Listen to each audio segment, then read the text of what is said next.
The M4 Sherman tank was born out of the urgent need to produce an Allied tank to rival the mighty panzers of the German army. In a triumph of industrial mass production, more Shermans would be made than every type of German tank put together. Using archive film and color reconstructions, Battle Stations tells the story of the Sherman tank. Fast and reliable, but with a fundamental weakness. Its armor was no match for the high-velocity German guns the tanks would come up against. Our armor was not even maybe half the thickness of the German tanks. Their guns, the rounds they fired could just go right through it just like butter.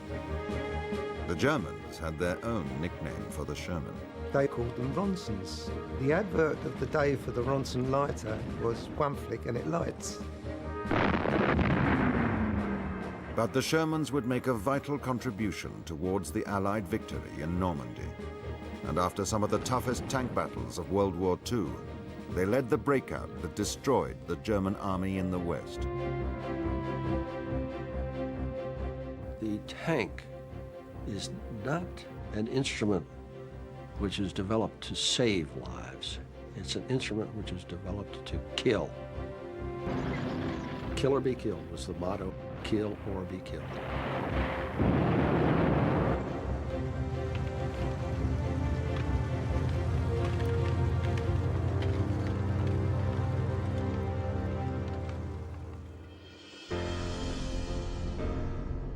Tanks were first used by the British in the First World War to break the stalemate of the Western Front. Heavy, cumbersome monsters, they often broke down. In the interwar years, light tanks became popular because of their speed and mobility. But they had only thin armor and a small caliber gun. In the 1930s, the Germans began to develop heavier tanks with thicker armor and bigger guns, along with a whole new theory of mobile mechanized warfare.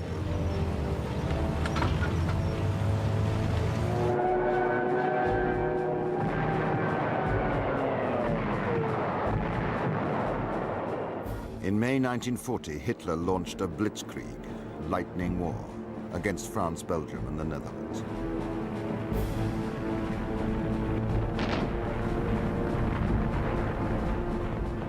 Nine fast-moving panzer divisions supported by infantry broke through in the Ardennes forest, crossed the River Meuse and routed the Allied armies, all within 10 days.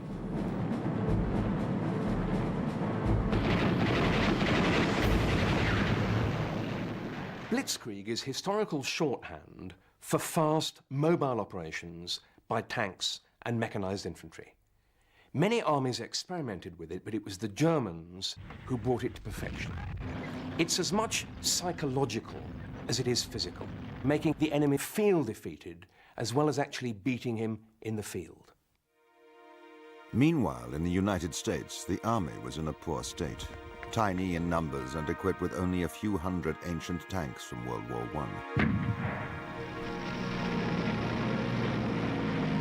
Now, almost every tank in the US arsenal became obsolete overnight. Although still neutral, American industry began speedily to adapt for war, starting the transformation into what would be called the arsenal of democracy.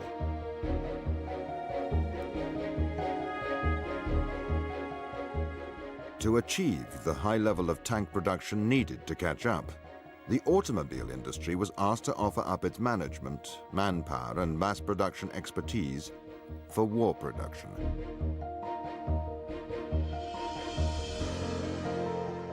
The president of the Chrysler Corporation, K.T. Keller, responded to the call and mobilized Detroit for war.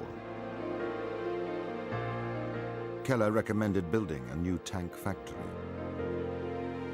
Within a month, quiet Michigan cornfields had become a factory producing tanks, known as the Detroit Arsenal.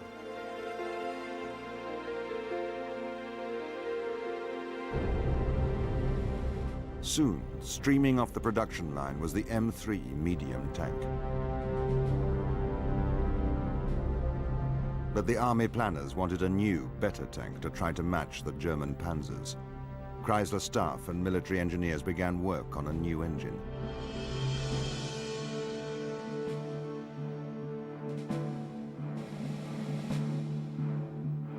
A team of designers came up with plans for a tank with a turret-mounted 75mm gun. This meant designing a new heavy turret capable of a 360-degree traverse. This new tank had a similar chassis and mechanical layout as the M3. It had 2.5-inch thick steel armor plating.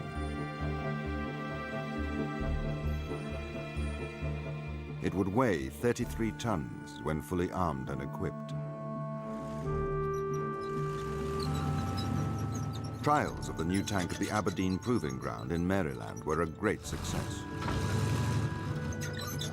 The tank was maneuverable, reliable, and with a top speed of 26 miles per hour, fast.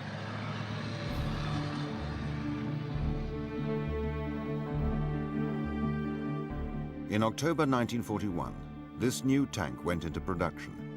Officially, it was known as the M4, but it would most often be called the Sherman. In late 1942, the first Shermans went into service to the British Army as well as the American. Well, I just loved it. The Sherman tank was a 33-ton monster. The first sight of a Sherman, there it was, a huge tank. There's a lot of room in it. A veritable Rolls Royce, really, compared with what we've been used to. Very impressed the way they had the 5 Chrysler engines, the way they were all made to drive onto one common shaft.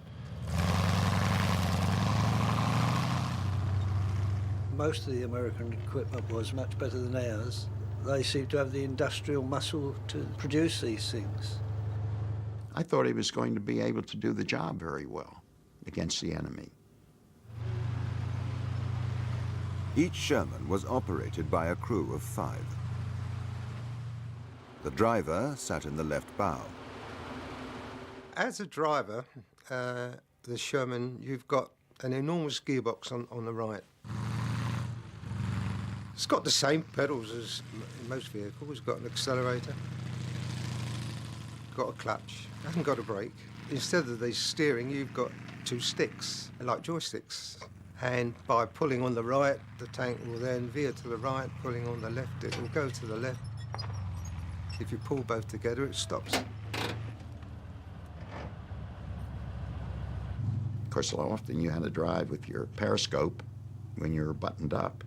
And that wasn't easy, but of course you learn how to do that. When not in combat, the driver and co-driver could also drive by looking out from above the hatch. The rest of the crew worked from the turret. Well, there were 3 people in the turret, and I would think it was about a diameter of 5 foot. We were very close to each other, put it that way. And the only thing between the loader and the gunner was the breech of the gun. The gunner didn't have a lot of room because he'd got the gun by his left side, and his sight was all through periscope.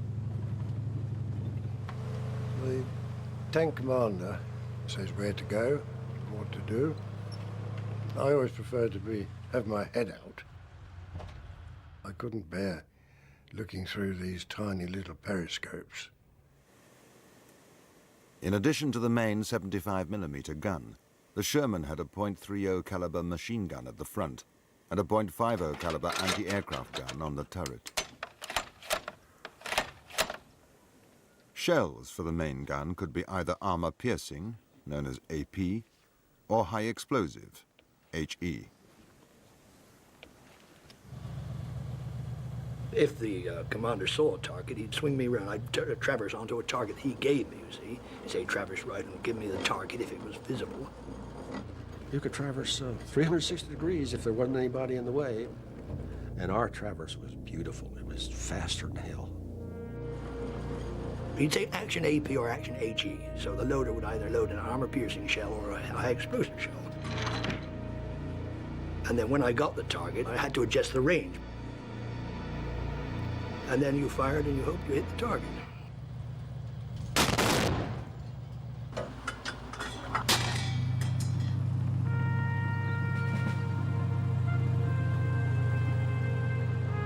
The Sherman was well suited to fast-moving, offensive armored warfare, but now it had to prove itself in the test of battle.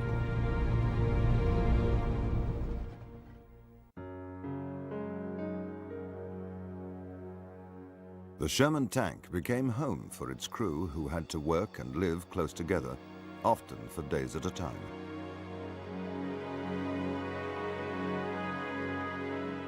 We had great camaraderie between members of the crew. Learned to rely on each other. And that gave us this wonderful esprit de corps. You slept together, you ate together, you fought together, you know, it's just a unit, and you heard all one another's problems from home, you know. If a letter came and there was something wrong, they usually used to tell you their problems. And you're trying to learn the other person's job, too, because sometimes if something happened, the vehicle was broken down or somebody got injured, wounded, killed, you may have to take over the other person's job. And each evening the crew would dig in to camp down for the night. If you were lucky, you could dig a hole and run the tank over and sleep underneath it. And you had a sort of communal bed. I mean, you didn't take your clothes off, you took your boots off. And you all five got in together. In time, each crew built up an almost intimate relationship with their tank. We named our tanks after our favorite girlfriends. It was something you sort of loved.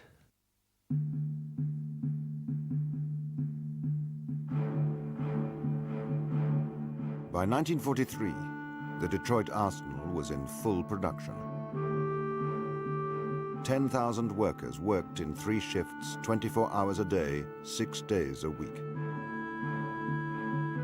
Each tank required 4,537 separate parts. In total, 11 different factories and hundreds of subcontractors would help manufacture the Sherman tank. By the end of the war, 48,000 Shermans had rolled off the production lines, double the number of all the German tanks produced in the war. The Sherman would become the universal Allied tank of World War II.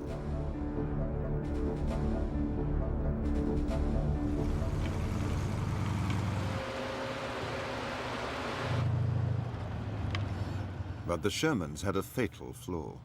Their main gun did not have the power of the German panzers, and the Shermans had thinner armor than their German rivals. Small arms fire made virtually no impact on the Sherman's armor. And the crew were well protected from general battlefield fire. But a hit from a German high-velocity gun could easily penetrate the Sherman's thin armor.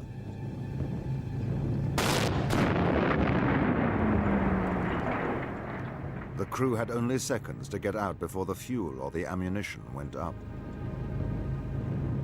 If you got hit, you were really in great shape to just go up like a match.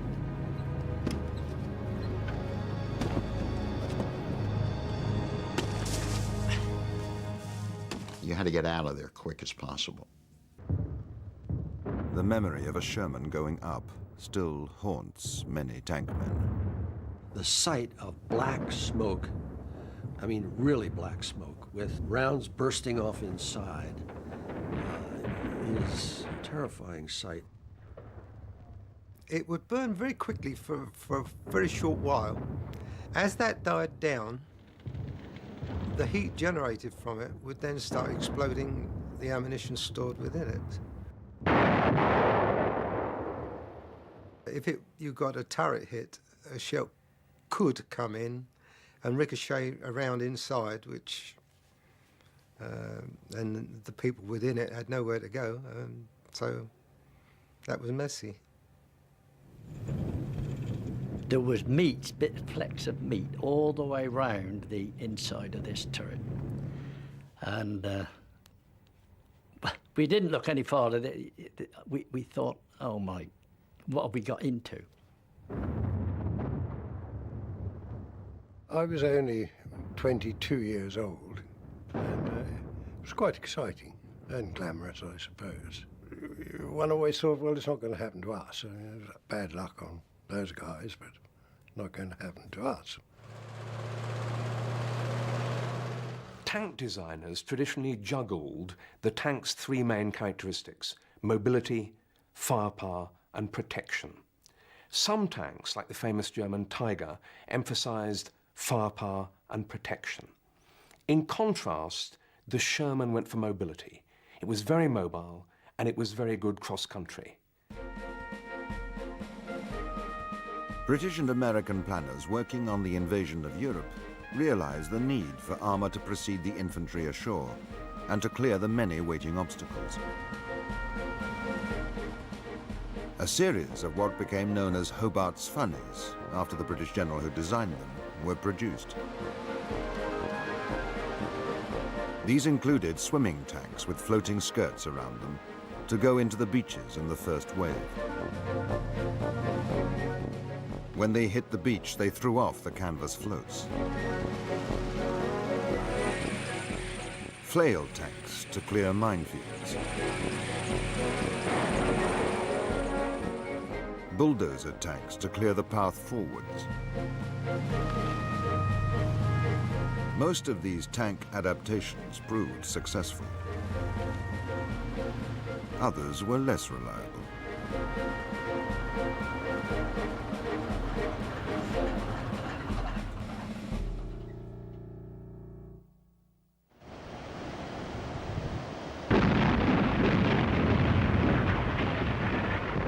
Dawn, 6th of June 1944. D-Day, the invasion of Europe. The swimming tanks were the first to hit the beaches at HR minus 5 minutes to clear the defenses for the infantry.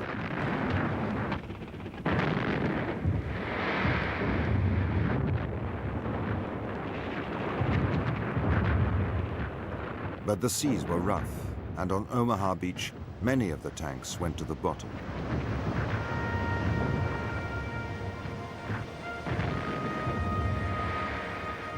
On the British and Canadian beaches, Hobart's funnies fared much better and made a decisive contribution to the victory that followed.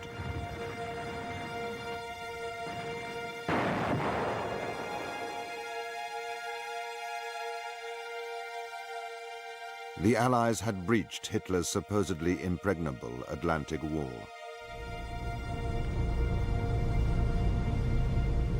In the days that followed, huge numbers of tanks and men were brought ashore. But once the Germans had properly recovered, a fierce battle ensued known as the Battle of the Hedgerows, after the characteristic feature of the Normandy countryside.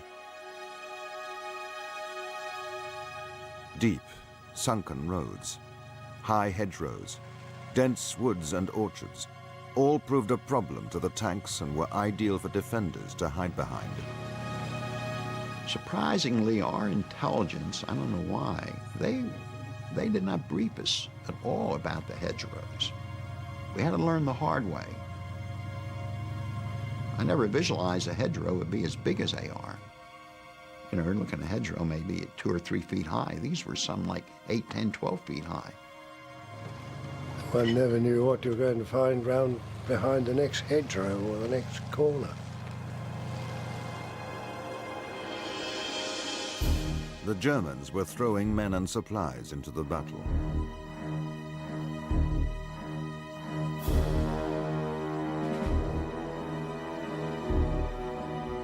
Two tough elite SS Panzer divisions were sent from the Russian front to confront the Allies around Caen.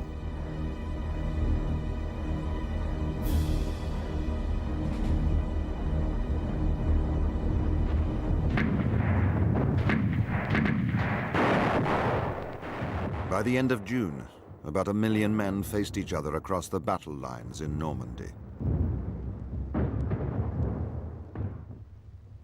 The British and Canadians kept up the pressure around the city of Caen. But the result was stalemate. The weapon the Allies most feared was the 88mm German anti-aircraft and anti-tank gun.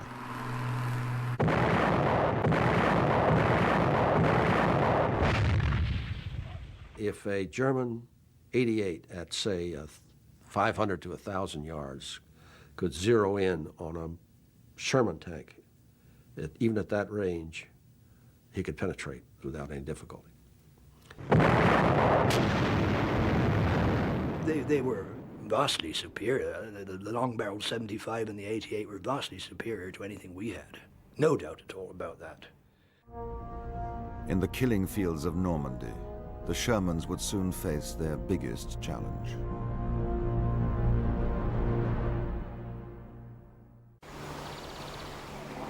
Field Marshal Bernard Law Montgomery was the commander of land forces in Normandy. It's hard to be clear exactly what Montgomery expected from Normandy, because after the war he said that everything had gone exactly according to plan, and in fact it's clear that it didn't. But he certainly did have a general concept of operations, and that was to use the British around the Norman city of Caen to attract German armour. And this would give the Americans the opportunity to break out on the other side of Normandy in the west.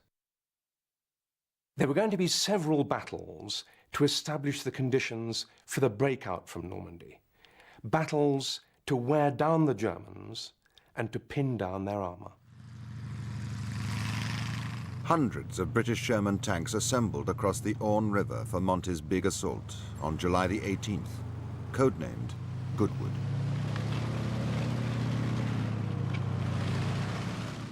The assault began with a massive air bombardment at dawn by British and American heavy bombers. It was one of the biggest ground support air raids of the war.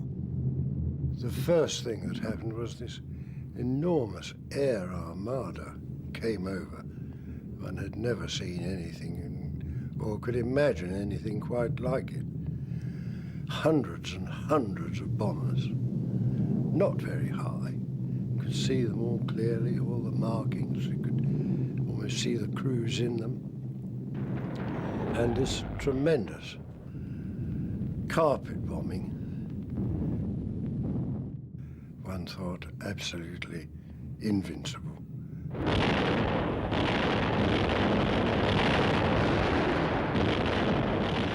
One of the lads remarked, well, I'd sooner be this side than on there where that lot's going. We can't lose. There'll be nothing left. We should probably be in Germany in 2 days. This is what we were told. We'd probably be on the way to Germany in a matter of weeks.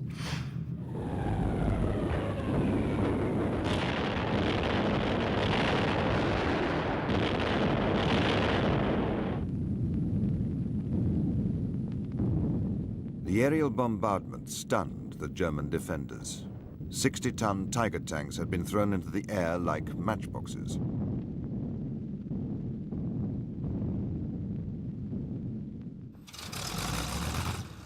At 8:30 a.m., the British Shermans began to roll forward through the dust and the smoke.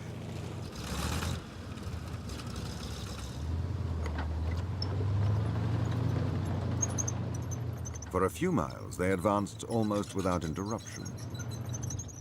There was nothing, no resistance. There were some Germans knocking around, but they were shell-shocked very much. A lot of them were wounded. We stopped and attended to some wounded, put some morphine in them and that sort of thing, and just carried on in fine fettle. We thought, well, this is marvellous. We're just going to sail on forever. After a few hours, the British were in open country. But as the Germans began to recover, the British tanks became easy targets. We got into some open ground, which we had to move across it very fast. Waiting for the British tanks were not only the dreaded 88s, but also well-hidden German panzers, with heavier armour and bigger guns than the Shermans.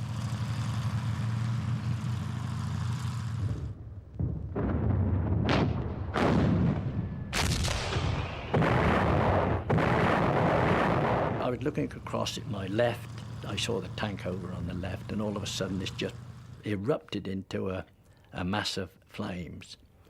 And I can remember one of the crew up on the top of the turret, covered in flames, and he either jumped off or he fell off. Through the periscope, you could see vehicles dropping out. The one that was beside you would suddenly slow up and disappear. And our losses were quite considerable. Well, it was obvious that things weren't going as well as could be expected. It seemed that plumes of smoke were going up from the wide horizon, the wide view that you had. Everywhere you looked, something was burning. Well, we'd advanced about 5-6 miles, and we finished up in this meadow. James Donovan and his crew were ordered to wait for backup tanks to arrive on their left. We sat there, we'd been there at least 2 hours, saying, well, I wonder where they got to. We didn't know what was happening, but it was all quiet, so we had no great worries. I was looking through the periscope, and I saw 2 tanks moving up about 100 yards in front of us. You could just see the tops of the tanks as they moved behind the hedge. One of the crew commanders of the tank was combing his hair. Nice blonde hair he had as well. We were that near to see, I could see the colour of his hair. And it was only when he leant forward and put his field hat on that I realised it was Shermans. They must have seen us at the same moment. Within seconds, the first one of the 2 German tanks crashed through the hedge. Driver, reverse! Gunner, reverse right! And our gunner was right on him as we were reversing.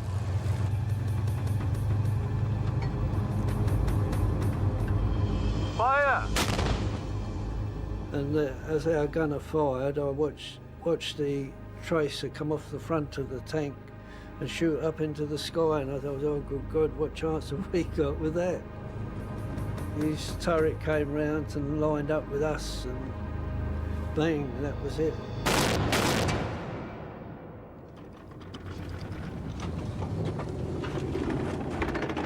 There was a lot of noise, but it's hard to say what the noise actually was now. Then the order came over the intercom, bail out. Crew, bail out! Bail out! Bail out! The 2 of us in the front went through the escape hatch in the floor.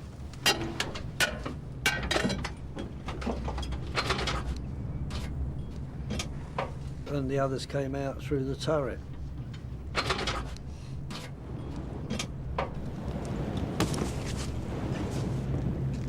And the crew commander, he said, right, let's run and get away to get a bit of cover.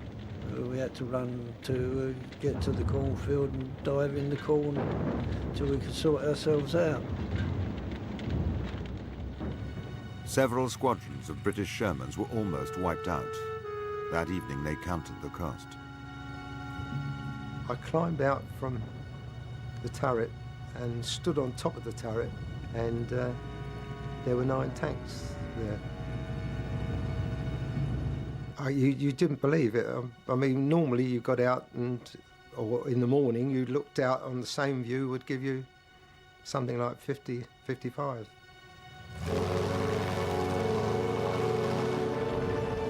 But with the arrival of 2 more British tank divisions, sheer force of numbers enabled the Shermans slowly to win many of their objectives.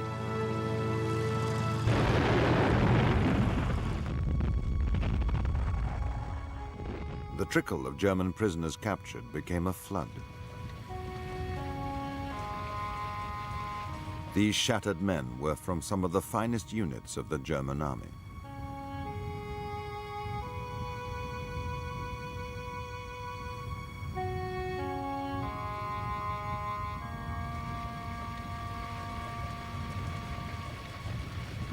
A victory of sorts had been won, but it was still far from the hoped-for breakout.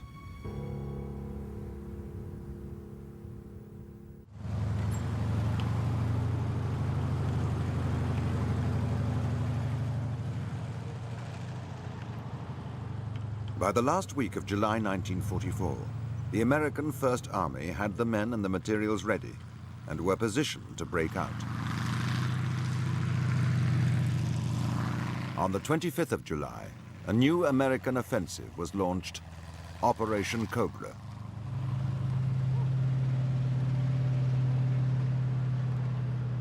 We heard that there was a big push on, and we were told to get ready to go. We were going to move forward, so we knew that things had started.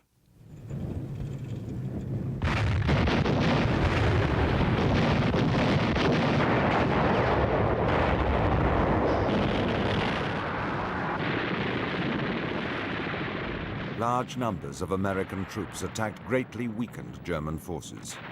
The infantry of 7 Corps led the offensive.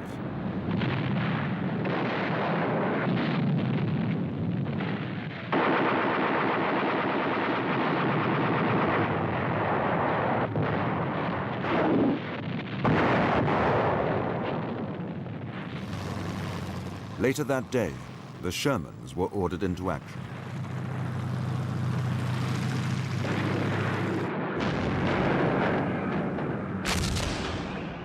The Germans held on for a couple of days, but were no match for the overwhelming numbers of Americans.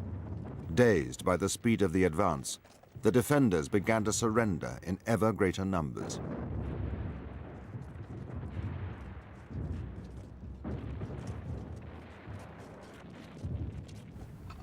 Reusing old beach obstacles and welding them onto the front of the Shermans, the tanks now had a new weapon. We went down to the beach and took a lot of the stuff that was in the water and cut it up and used that as material to make those fork things that went on the front of a tank to dig into a hedgerow and help tear it apart. A tank would hit the hedgerow and with some speed, maybe 5-10 miles an hour, we'll say, and he would just burst through the thing, carrying the trees and shrubs and everything with him. I saw them used, and they were very effective. The Americans at last broke out into good open countryside, where the Shermans could be used to real advantage. It's a great feeling to get rid of those hedgerows and get out in the open again, where you can maneuver, especially with tanks, and really see that wide open space. The momentum of the advance began to build. "This thing has busted wide open," exclaimed one American commander. At the end of July, General Patton was appointed commander of the new U.S. Third Army. His mission? To lead the breakout in the West. He imbued his troops, as mean as he seems to have been to them, with a sense of, we can. George S. Patton, known as Old Blood and Guts, had a ferocious reputation for taking the offensive, earned in North Africa and Sicily, and he had a ruthless ability to push his men to the limit. We respected him because he demanded the utmost from his troops. Within days, Patton's men were racing into Brittany.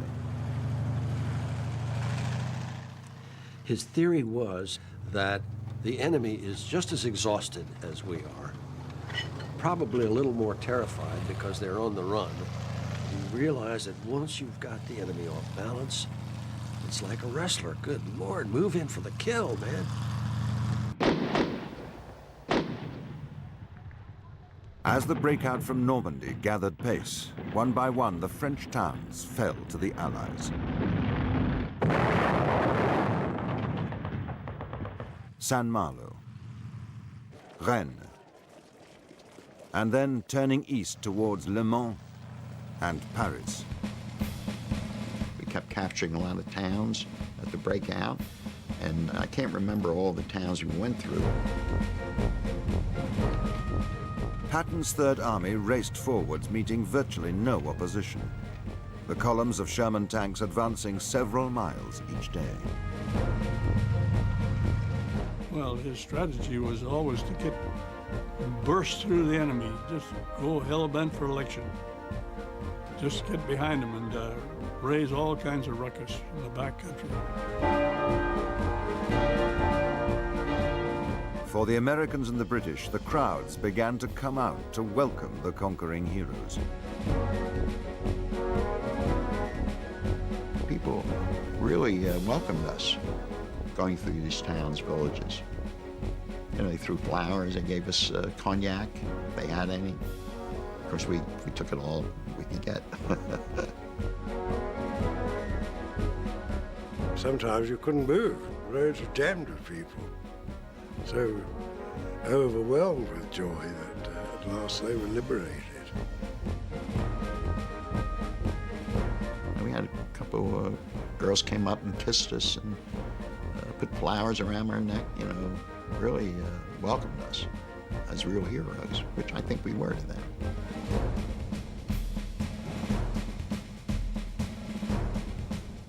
At last, all was going well for the Allies.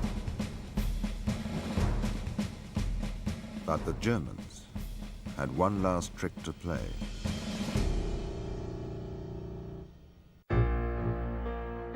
The German commander, Field Marshal Gunther von Kluge, reported, "It's a madhouse here. Someone has to tell the Führer that if the Americans get through, they will be out of the woods." Hitler intervened directly to order 4 armored columns to move from Caen for a counterattack, intended to divide the Allied armies in two. It was launched on the night of the 6th of August.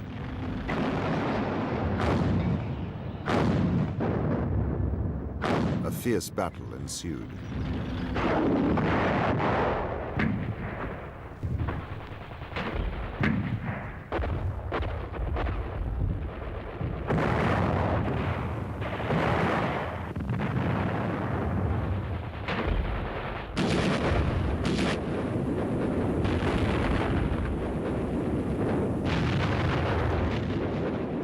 But the American line held until reinforcements arrived. With the German line now perilously overextended, Eisenhower ordered Patton to wheel east and advance towards the Loire and Seine rivers, around the rear of the German armor still tied up south of Caen. Eisenhower then ordered Montgomery to attack from the Caen area southwards towards Falaise. Now facing encirclement, the entire German army in Normandy had only one road as a means of escape, eastwards out of the closing net. The Germans could only move by night to avoid constant harassment by the Allied air forces.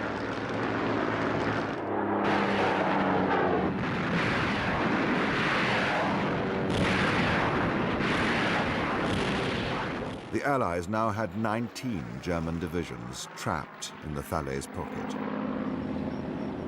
The Germans began to evacuate on the night of the 16th of August. Under continuous bombardment, they managed to get between 20 and 40,000 troops out. Over the next few days, the British, Canadian, Polish, and American troops tightened the noose. 50,000 Germans were taken prisoner. Most panzers and mechanized weapons were abandoned. When the Allies closed the gap, the scene inside the Falaise pocket was one of terrible carnage. It's difficult to describe, really. It's so horrific. Great stretches of roads, fields, blocked up, covered with knocked out vehicles, dead horses, bodies, absolute carnage, all heading one way, east, and all still and dead. You know, the Germans had a lot of horse-drawn equipment, artillery, whatever. Well, you never saw such a carnage of dead horses in your life, and the odor was just unbelievable.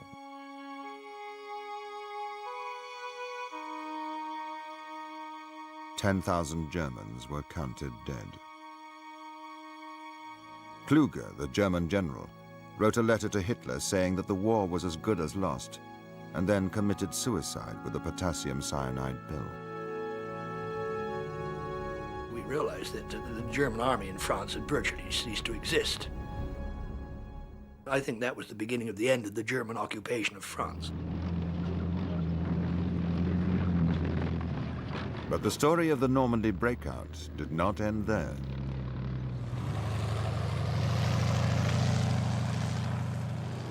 General Patton crossed the River Seine and opened the gateway to Paris.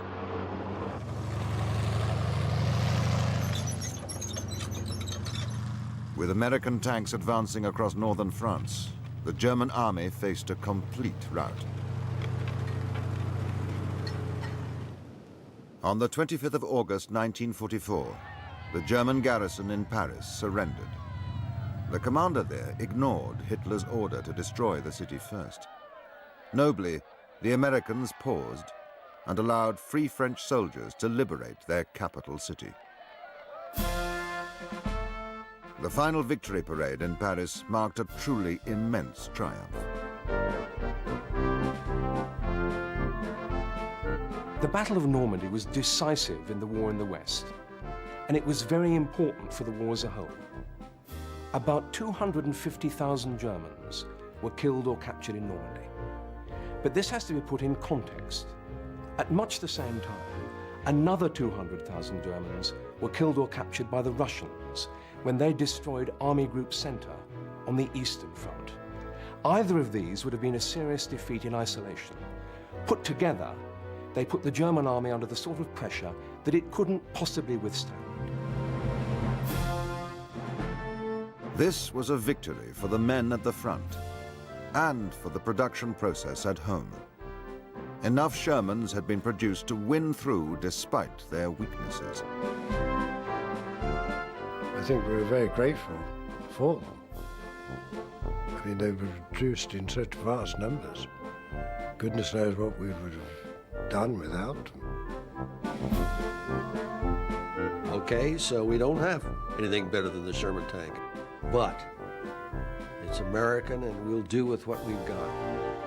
We knew we had the arsenal of democracy. The pride was that Americans could do it. We could manufacture these tanks. And we were told they were good tanks and they would help us win the war. And that was a good feeling.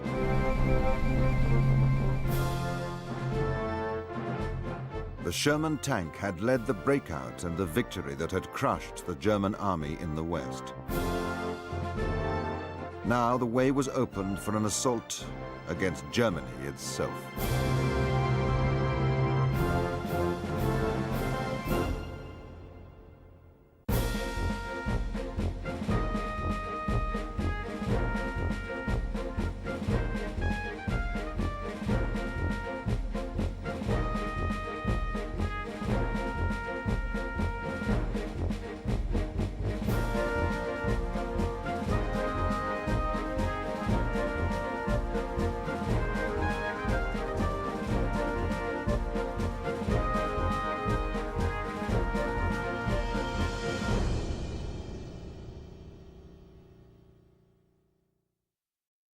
Mainly I was the gunner, so I was responsible for the 75mm, the 30 caliber Browning, and the .5 anti-aircraft gun, which we ditched because it was a waste of time. You had to maintain the gun, obviously, clean it, and you had to make sure your ammunition was up to scratch and all those things. Yes, you had to sight it. I mean, you had to be able to estimate ranges, although that was, generally speaking, the commander's responsibility, but sometimes I thought he was wrong and I made my own adjustments. If the commander saw a target, he'd swing me around. I'd traverse onto a target he gave me, you see. He'd say traverse right or traverse left, stop, and give me the target if it was visible. And in the meantime, the loader, he'd say action AP or action HE. So the loader would either load an armor-piercing shell or a high-explosive shell. And then when I got the target, I knew I had to adjust the range because there was a different propellant in the two shells, you see. Obviously, the AP was a higher velocity than the AG. So you had to know a little bit of had to have a little bit of technical knowledge. And then you fired and you hoped you hit the target. I was the troop corporal's gunner then, and it was a place called Le de Bosque. And I think 2 or possibly 3 of the Troop 2 tanks were hit. And we couldn't understand why we weren't, because we were silhouetted against the flaming Shermans, which are only a few yards from us, in fairness, 20 yards maybe that. And the next morning, there was nothing happening, nothing on the radio. Everyone was so shocked, I think. The next morning when we got out, we found out that we had been hit, but it had gone through the metal blanket box at the back of the turret. And there was a neat 75mm hole right through plonk. And evidently the German gunner considered that he'd knocked us out. He'd seen the flash of the hit. And he'd traversed elsewhere or withdrawn or something of that sort. But it was, there were some nasty, 2 of my friends in another tank were killed in that one. One of them, the driver, I must mention names, he was the driver, and the cannon of his tank, the troop leader's tank, was depressed over his hatch, so he just didn't get out. Oh, it was very traumatic.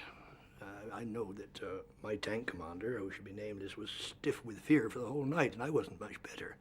It was really a traumatic. You know, your friends are in the darn thing. You know they're being incinerated, and or 2 of them were anyway. And the commander got out with one of his legs hanging off. I think he survived the war, but it's really not nice at all. But and that, in my opinion, was the worst moment of all the battles. Well, my vision is very limited, as you know from talking to our friend. He had, as a commander, he had an all-round vision, whereas we were looking through a little piece of mirror about 4.5 inches by 1.5 inches and swiveling the thing round. We were just waiting for, well, we could obviously see tanks brewing ahead of us. I remember the rise up to the Borgibus Ridge, and there was just smouldering tanks all over the place. Can't understand why we weren't hit again, a second time.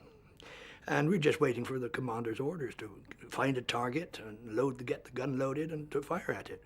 Didn't find a target. Didn't fire a shot that day. Well, there were cornfields. It was open country getting up to Borgibus Ridge, and this little hamlet, Hubert's Folly, there was a huge hole. I remember, a hole blasted in the church tower. I remember that, and it was a sort of wooded area. It seemed that the hamlet or little village was built among woods. And what I was going to tell you, incidentally, was still Operation Goodwood, but let that go past. And we actually got the one troop, I think it must have been a composite troop, actually went in behind a 25-pounder barrage and actually took Hubert's Folly. In other words, we were on Borgibus Ridge, and I took a shot at a German half-track because I went through to the other end. But we were pulled down, and we stayed there overnight with no infantry support at all, and tanks are very, very vulnerable at night, and were pulled back the next day to the north across the railway lines. So my most vivid memory is advancing and taking Hubert's Folly, because that was a beautifully organized little battle.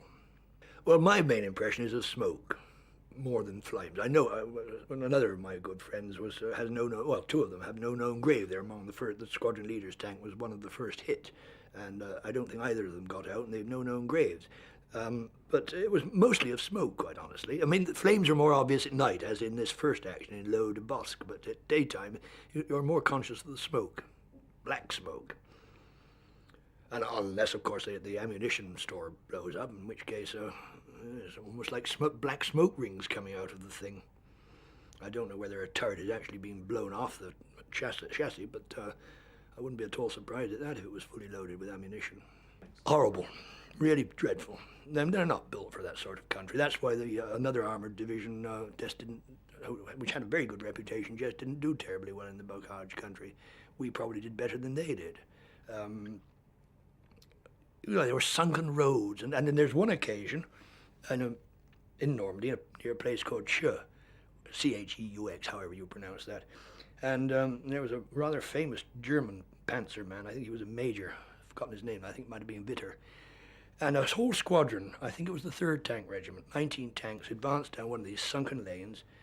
And he was up there with the Tiger, and he took out the first one, traversed, took out the last one, and then went down the line and knocked the whole squadron out. So I understand.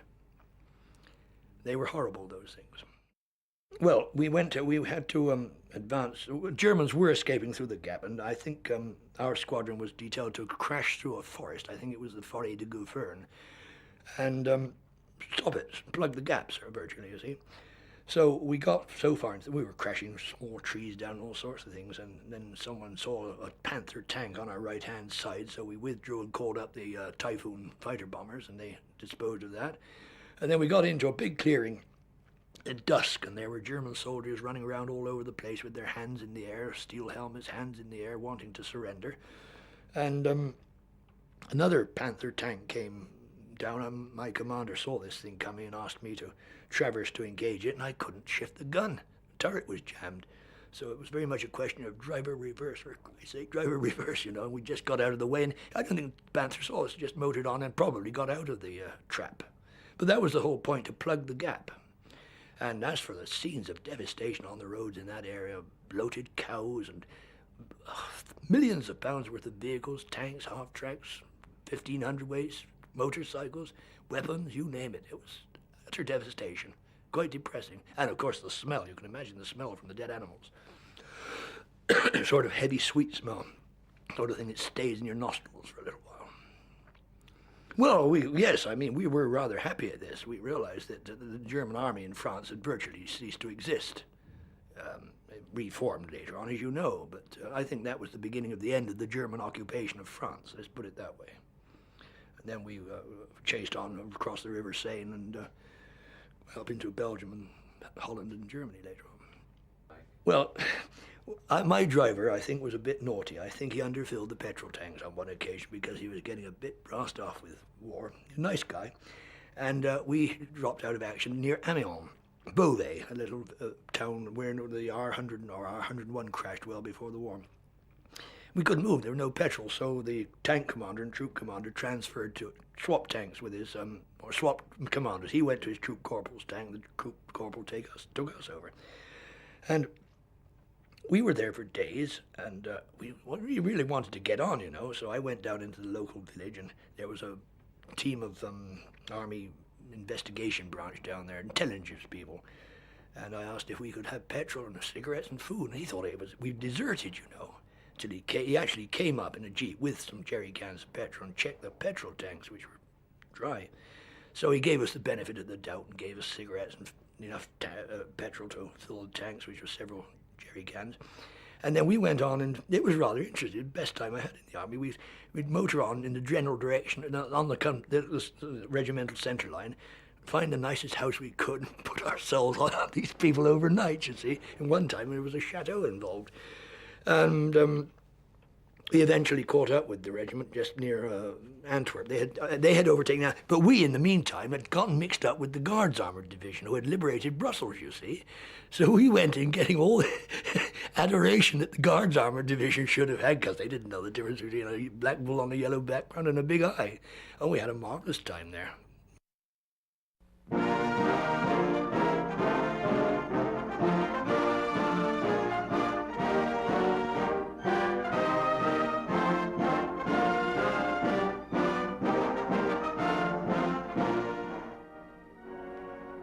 Spring in Paris, 1941. A dream of world conquest becoming a reality. Over the Eiffel Tower, over the cities and towns of Europe hangs a pall of fear and death. This could be London, England, or Buenos Aires. It could even be Main Street, USA.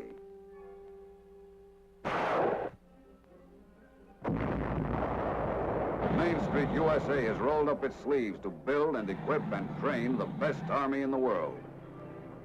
This is rehearsal.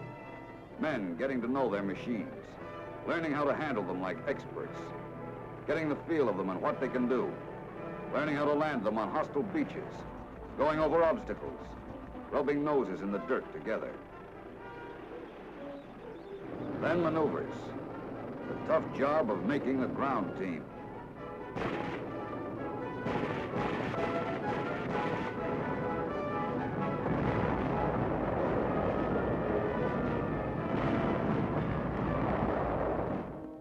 This is Fortress Europa. Unconquerable, Hitler said. Well, nobody thought it was going to be easy. D-Day, 1944, and the crucial days that followed. Ships and landing craft, men and tanks, yes. But that wasn't all. Gasoline and food, spare parts, and medical supplies. Logistics, it's called. Getting the right number of tanks and men and supplies to the right place at the right time, making it stick. We did make it stick. We started moving inland. They say travel is broadening. Did you ever fight your way through hedgerows? They're about 6 feet wide and 5 feet high. Centuries of packing have made them hard as cement. At first, we tried dynamite and tank dozers to make a hole. We got through all right, but we had to funnel like ducks in a shooting gallery.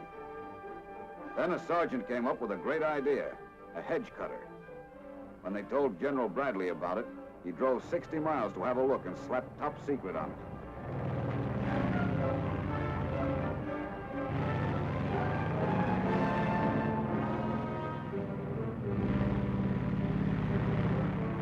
Licked the hedgerow country and we pushed on. Tank men are ingenious. They have to be. They have to have a lot of tricks up their sleeves. Here's one. We learned that sandbags packed around a tank will absorb a lot of punishment that can keep a tankman's nerves on edge.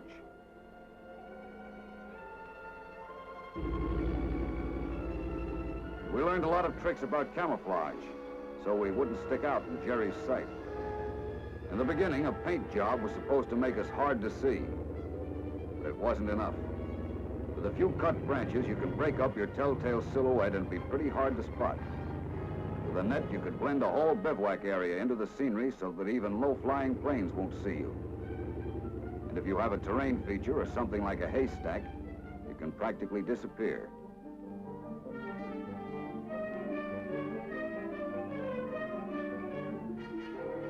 When winter came, we had another problem. But the tankers invented their own whitewash and almost disappeared against the snowy countryside.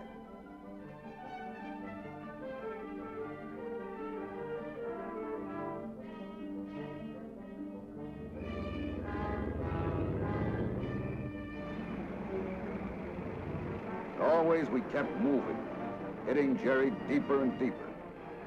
Even when he wasn't fighting back, he made the going as tough as he could. Like this.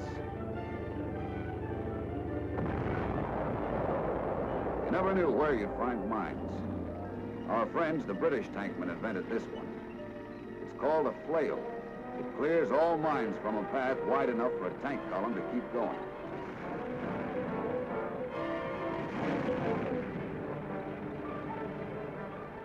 The Snake was another mine-eater. Filled with high explosives, they were pushed out into mine-infested fields, and when detonated, blew up scores of enemy mines at a time.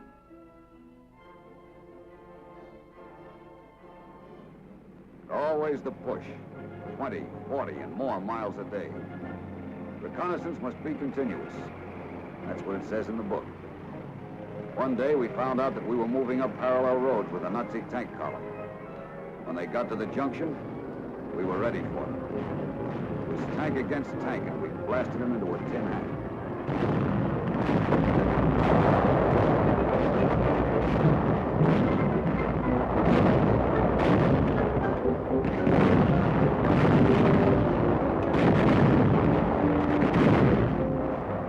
The crews of these German tanks knew that ours were the most reliable, the most maneuverable, the best manned, and the best fought of any tanks in the world. They were at their greatest as a member of a team, infantry and tanks protecting each other. Sometimes you got held up by murderous fire from a blockhouse. Jerry often put them just inside the woods. Even when you could spot them, they might be hard to blast out. Well, burn them out.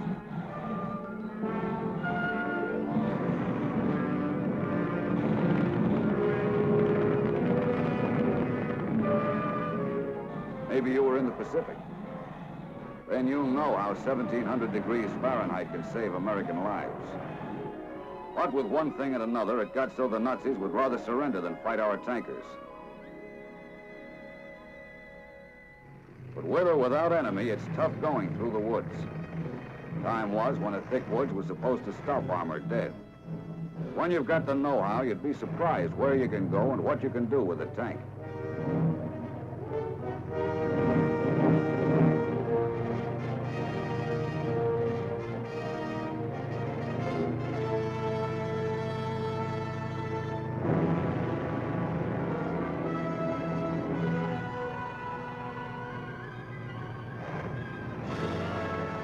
On the other side of the woods, we hit a town. Must bypass this one. Our rocket launchers help soften them up.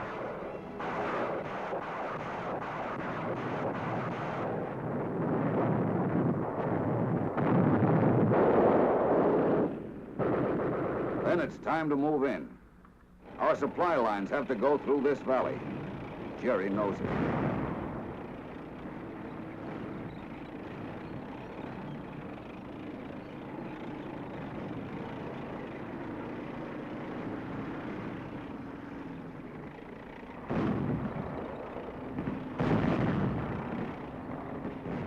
This is the moment when knowing your job pays off.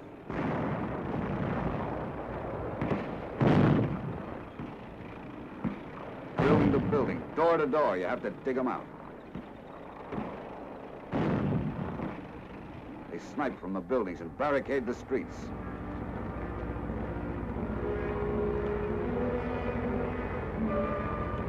Slowly, surely, we clean them out and move on.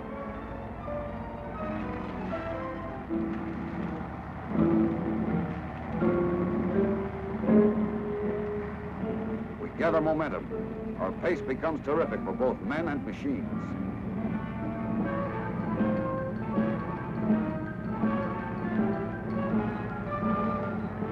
The powerful M26 joined us as we struck deep into the heart of Fortress Europa.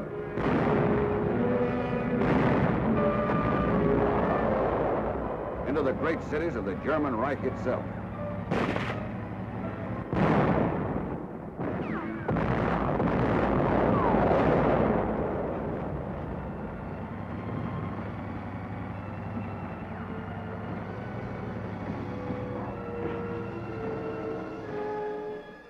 There were more signposts to pass, more miles to cover, but we had begun to know that we had won. Almost suddenly, the end came. People of Europe could look up again. They could cheer and laugh unafraid. Words like freedom, liberty, began to have meaning for them again.